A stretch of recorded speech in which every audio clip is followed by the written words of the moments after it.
Hello class. Today what we're going to do is talk about chapter 5 on energy, thermochemistry. This will be either one long lecture or a series of smaller lectures. Haven't decided yet. We'll see how far we get today. And I'll be posting these throughout the week to get you ready for the exam next week. So chapter 5 is all about energy, and we need to be able to quantify that energy and to speak the language of thermochemistry. We're going to hear terms like enthalpy, heat, specific heat, heat capacity, and then we'll talk about things like Hess's law and state functions. So it's our introduction to energy. And we'll get started with the first slide, which is look at this slide here and make sure you can change these to questions and answer those questions. So what is energy and energy changes? Introduction, what is thermodynamics? What is enthalpy? What is calorimetry? What is Hess's law?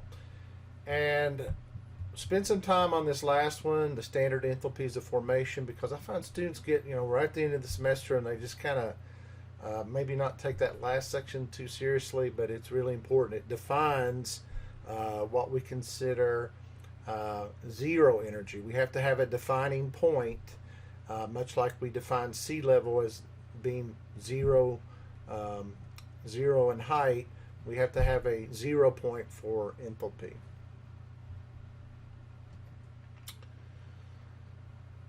So first topics, forms of energy, energy changes in chemical reactions, and units for energy. So energy, make sure you understand what energy, the definition of it is. It's very specific. Energy is the ability to do work.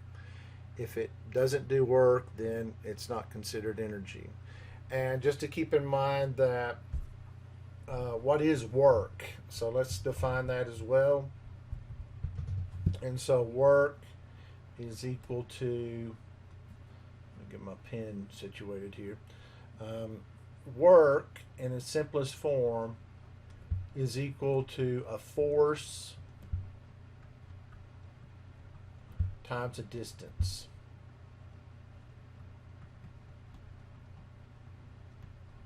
All right, so keep that in mind. Work is a force times a distance. Now, the types of energy that we're going to focus on is either kinetic, which is energy in motion, or potential, stored energy. So for energy in motion, we've actually seen this equation before when we talked about gases, because we said kinetic energy of a gas is proportional to the temperature of the gas. So the kinetic energy is 1/2 times the mass times the velocity squared. So this U is velocity squared. Remember what velocity is. It's just speed, which is distance per time, and then velocity has a vector. It has a direction to it. So the difference between speed and velocity is velocity has a direction.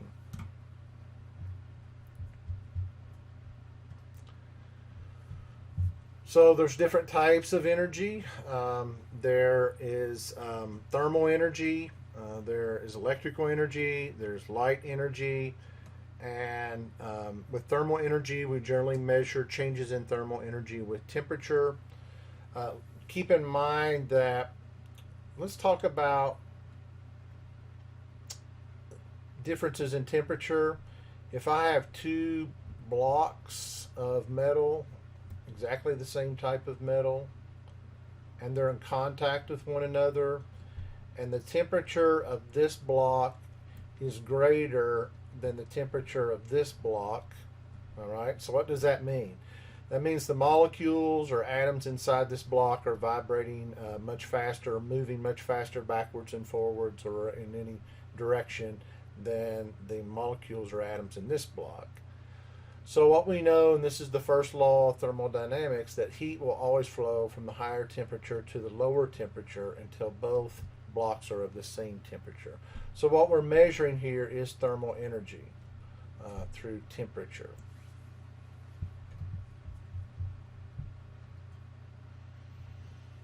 All right, potential energy is stored energy. So again, an example I gave in one of the classes last week or a couple weeks ago was that we have coal, and coal started out as plants.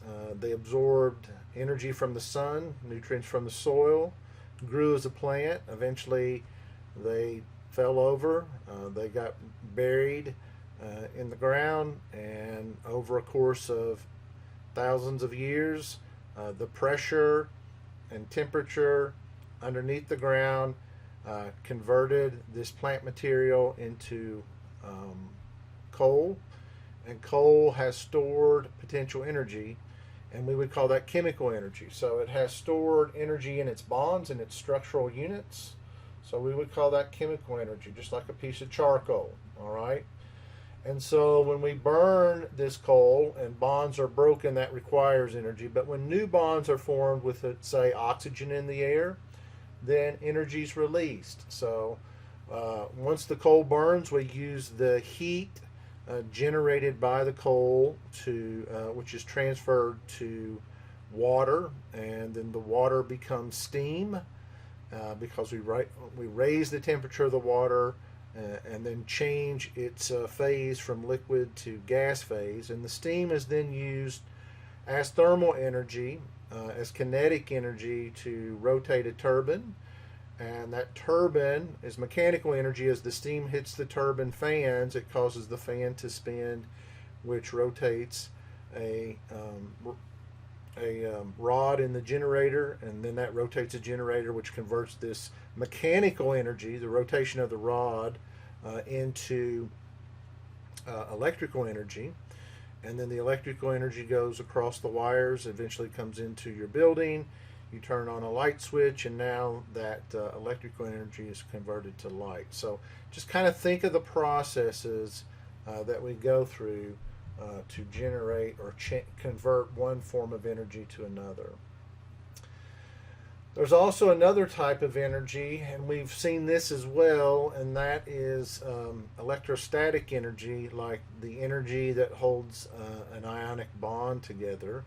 And so we've seen this Coulomb's law many times in this class. So it's the charge of one ion, or 1 point charge, times the charge of another substance, and then that's divided by the distance between them, and that is proportional to the electrical energy. So again, how do we increase electrical energy? We make these charges greater than +1 and -1. So we can increase the charges, or we can decrease the distance between the particles. So keep that in mind.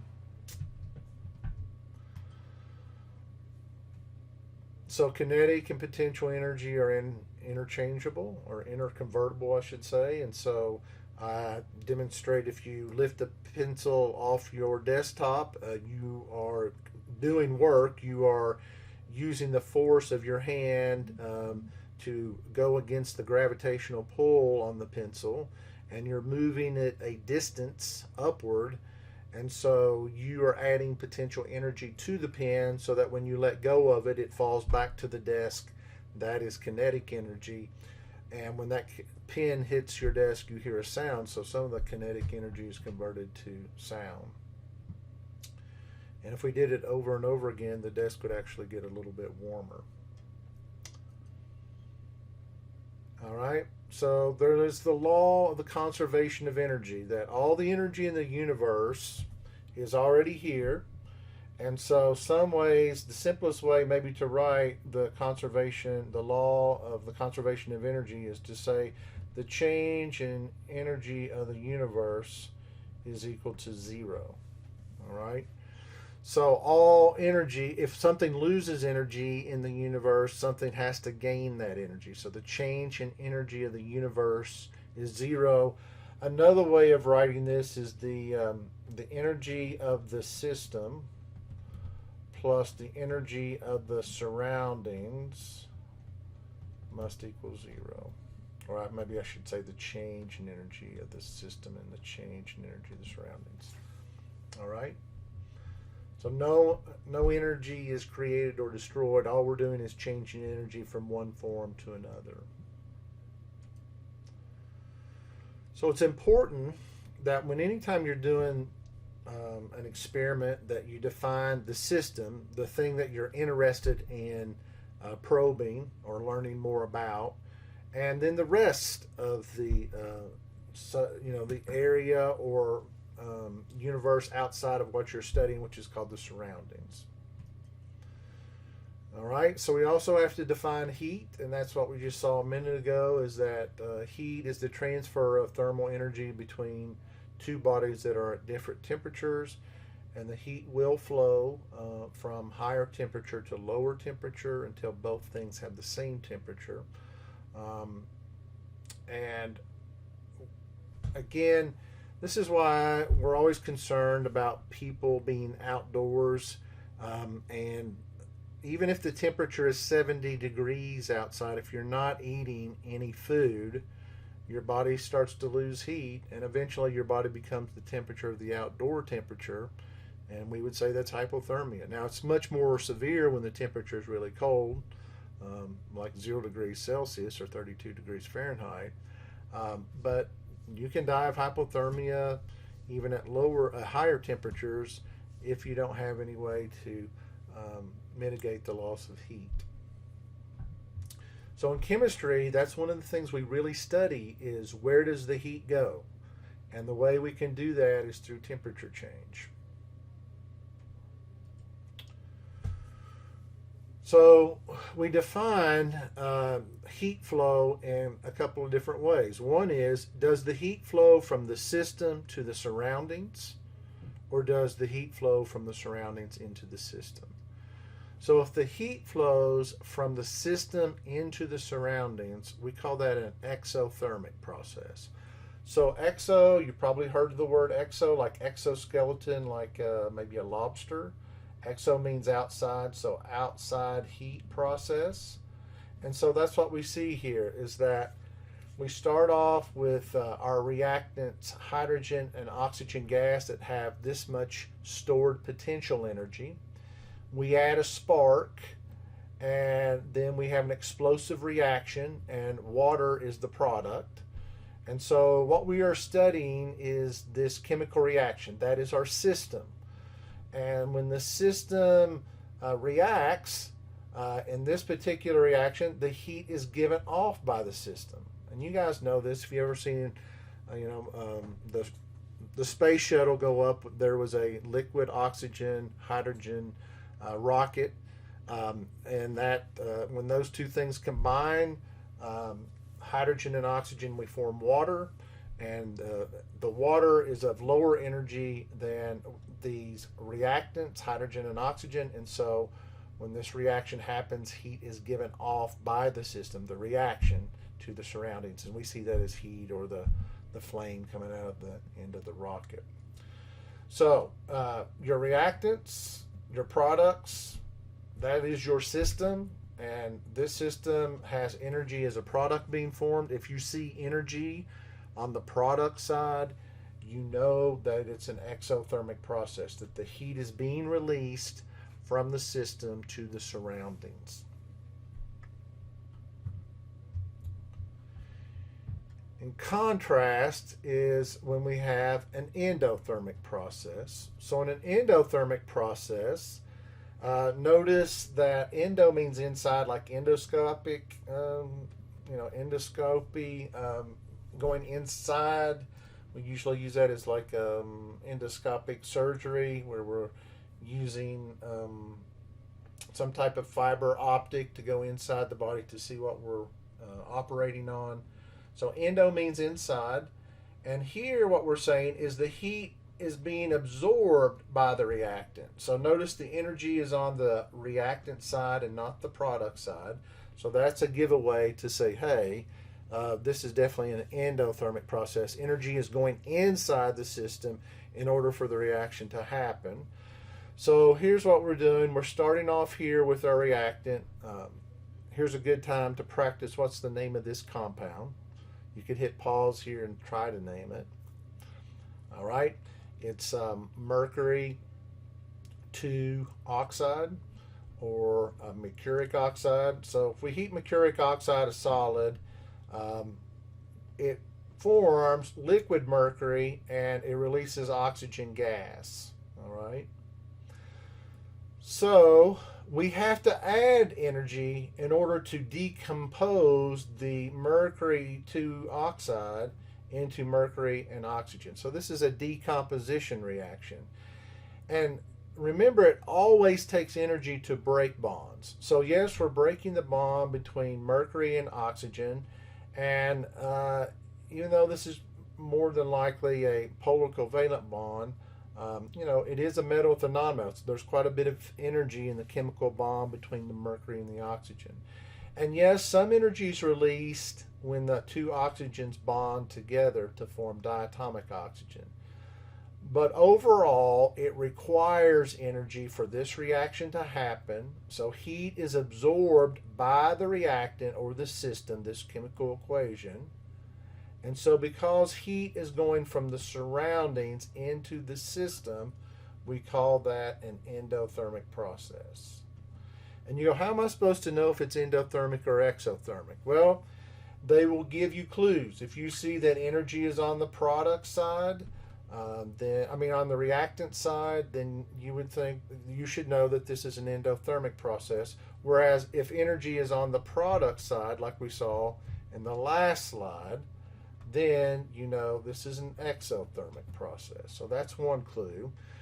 Other clues are if you're forming new bonds, lots of new bonds, and you're not breaking too many old bonds, then it's probably going to be an exothermic process. But if mostly what you're doing is decomposition and very few bonds are being formed, then it usually takes energy to decompose something. So that's how you're going to keep those straight. All right. Another thing that kind of indicates this is probably endothermic. Not only are you breaking a bond, you're going from a solid phase to a gas phase. We know gases have more internal energy, and so that's something else to look at. And the liquid, has a little more energy than a solid usually. But both of these are condensed phases. They don't, there's a big change in internal energy from a solid or liquid to a gas.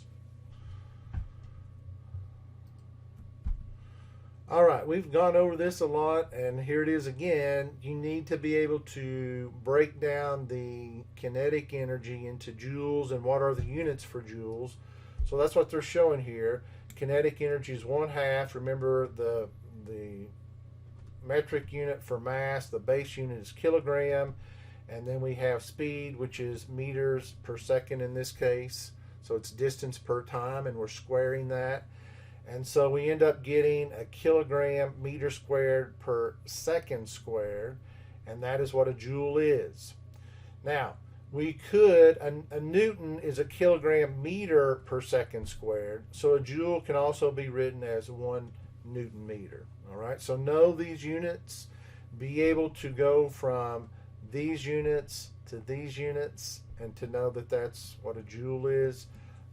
Again, we've seen practice on this in chapter 10, and you're seeing it again here. It's important that you follow the units in this chapter.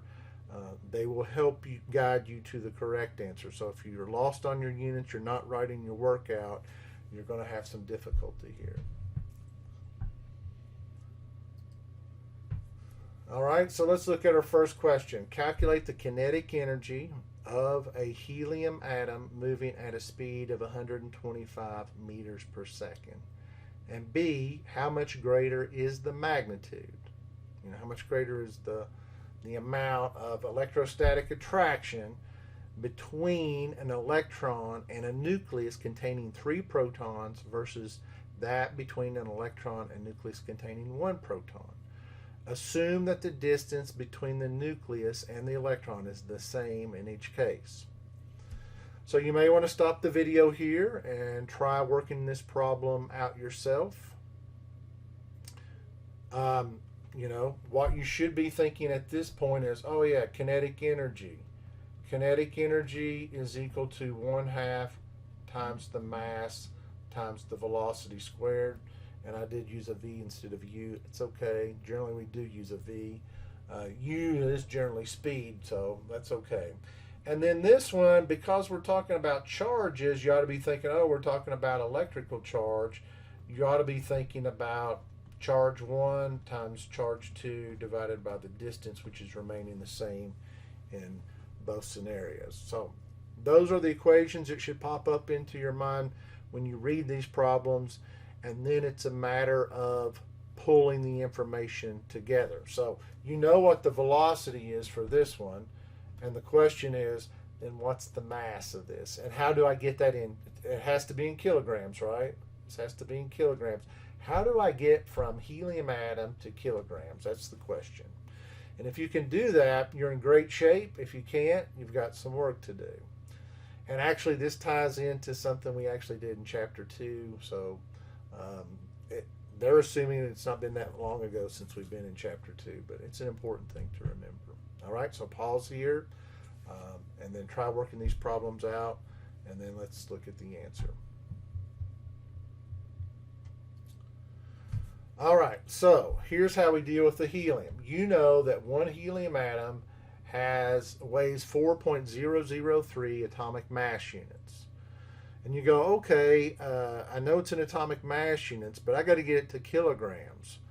Well, the definition of one atomic mass unit is the inverse of Avogadro's number. Remember, if helium weighs 4 grams per mole, that means that if I divide by Avogadro's number, that will tell me how many grams does 1 mole of helium weigh. Let's see, it's 4 grams per mole. And then if I want to convert that to AMUs, this is the inverse of Avogadro's number. It's like we're dividing by 6.022 times 10 to the 23rd. So that's where this number comes about. In fact, you may want to write it that way. You may want to say 6.022 times 10 to the 23rd atomic mass units is equal to 1 gram. In fact, that's probably the way I would do it. And then 10 to the 3rd grams is kilogram, and so now we know what the mass of one helium atom is in kilograms, which is what we need. So once we get this is the hardest part of the problem. 1/2 mv squared, there's my mass, there's my velocity, there it's squared, and this is what I'm saying is really important. When you calculate this out, you get kilograms meters squared per second squared. And so you ought to say, oh yeah, that's the same thing as a Newton meter, which is the same thing as a joule. And so this is how much energy, kinetic energy, is in this one helium atom. All right, so the tricky part is this. They actually talk about this in the book quite a bit. If you go back and look at Avogadro's number and AMUs, they do a good job talking about it. I don't know if you have to do that or not. It's easier for me to just say it's this many atomic mass units equals 1 gram and do it that way. So I hope that helps. But notice, it's really a practice in units. It's not a string of equations. It's one equation. Find the facts or the content that you need in order to solve the problem. All right. So here we're doing electrostatic attraction, and they're saying the nucleus goes from 1 positive to 3 positive. There's and the charge is -1 because we're talking about 1 electron. So there's a typo here. This should be a +1. So the distance is held constant, and the number of electrons is held constant. And so when the charge increases from 1 positive to 3 positive, the electrostatic attraction or energy also increases by 3. So if the distance is held the same, which is a big assumption, right? Because generally as the nucleus gets more positively charged, the electrons move in closer to the nucleus. So that's a big assumption there. But for this problem, makes it easy, right? Everything else divides out except 3 divided by 1 gives us 3. So the electrostatic, where we increase the number of protons from 1 to 3, we also increase the electrostatic attraction by 3. All right, other useful units. The definition of a calorie. A calorie is that's the British unit. it's a great unit. It was how much heat is required to raise 1 gram of water 1 degree Celsius. Very easy to think about how much heat is required to raise 1 gram of water 1 degree Celsius. But the metric unit for heat is joules, and so we need to know that there are 4.184 joules in a calorie. Now, here's why we like joules better than calories. So if you're thinking about being a nutritionist or a dietitian, they have a lowercase c calorie and a capital C calorie. So what's the difference? That capital C represents 1,000 of the smaller c calories.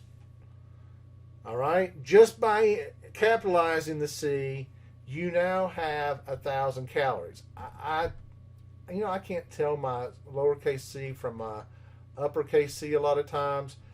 So instead of thinking about capital C and lower c, when I'm writing this out, I would just say this is 1 kilocalorie. All right?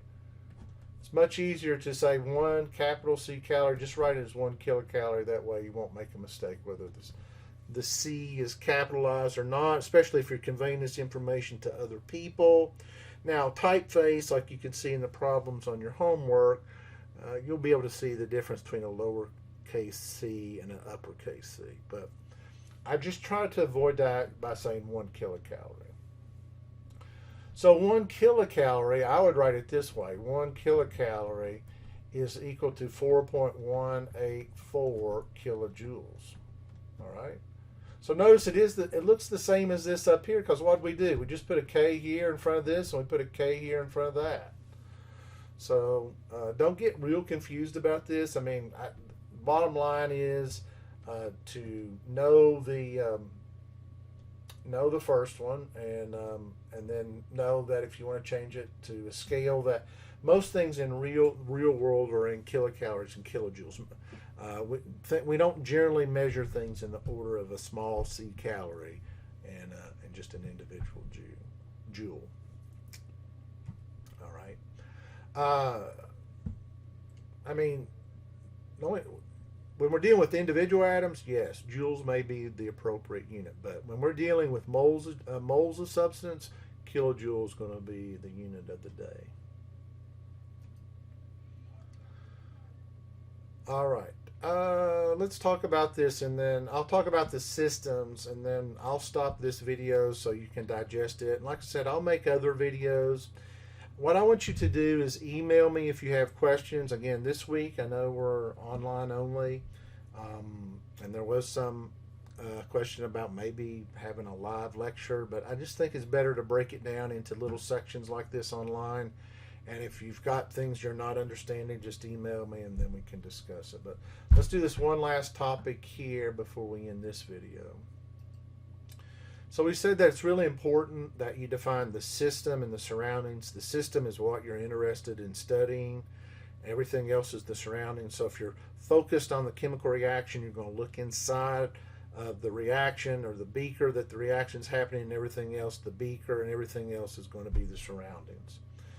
So we have to define the system. There are 3 types of systems that we work with, and they are open system, closed system, and isolated system. Make sure you know these. They're generally on a test. They're generally on a quiz. You have to be able to define the system, otherwise you can't do the rest of this chapter. So an open system is what you're probably most used to, and an open system is one in that both heat and mass or matter can exchange. All right, and then we'll have a closed system where only heat can exchange, and then isolated systems where neither heat nor mass can exchange. So the reason why this is important is because when we define a system, we have to talk about the changes of the state of the system. So what does that mean? That means when you look at your system, you take a snapshot of it, things like macroscopic properties such as composition, energy, temperature, pressure, and volume. Notice this all looks like PV equals nRT, and it should, right? How do we define a gas? Since we've had chapter 10, you can think about a gas and you go, how do we define a gas? Well, it's PV equals RT. All right, so there it is. Temperature, pressure, volume define the system of a gas. And then composition, that can be related to moles. And then how much energy, what kind of bonding do we have? So we look at the system, think of it as taking a snapshot at that particular time, and we measure things like the temperature, the pressure of the system, the volume of the system, and so forth. So things that are pathway independent are said to be state functions. All right? So what that means is when I take that snapshot of what the system is at the beginning, at one particular time or moment, it doesn't matter how we got to that position, that temperature, pressure, energy. It just matters what it is at the point we take the measurements. So those are called energy, pressure, volume, temperature, state functions. So what they're saying here is this, and this is my generally what I like to use as my reference. You're on a mountain here as a skier. You have a defined energy in you. There's a defined pressure at this point. There's a defined volume of you, and there's a defined temperature. And so let's just focus on the energy. So here you have this much energy at this level. And you zip down the mountain, straight down the mountain, and you end up at the base of the mountain, and now you have this much energy. So it's just like lifting the pencil and dropping it. You have lost this much potential energy from as far as gravitational force goes, right? Now, if the other skier zips down like this, back and forth, back and forth, back and forth, but he ends at the same point, notice the energy is the same. The energy from the top of the peak to the bottom of the peak would be the same. That's how much would be lost by the skier. So it's pathway independent. It doesn't matter whether I ski down directly or I zigzag back and forth. In the end, I'm going to have the same energy. Now, I've only gone skiing a few times in my life, but here's what you know. You ski back and forth to release the energy slowly, so you're not flying down the mountain breakneck speed and breaking your leg before you get to the end here. So by zigzagging back and forth, you are dissipating the energy slowly. Yes, the path is longer, and if the distance is longer, then the force will be less, right? And so that's what we have to look at there. So keep that in mind, that energy is a state function. It's pathway independent. Pressure, volume, and temperature are state functions. And you say, what are not state functions? Well, think about heat. If I have two objects and I put them together, maybe they're really thick, then the heat has to travel further. Yes, the temperature is a state function, but heat would not be a state function. It's not.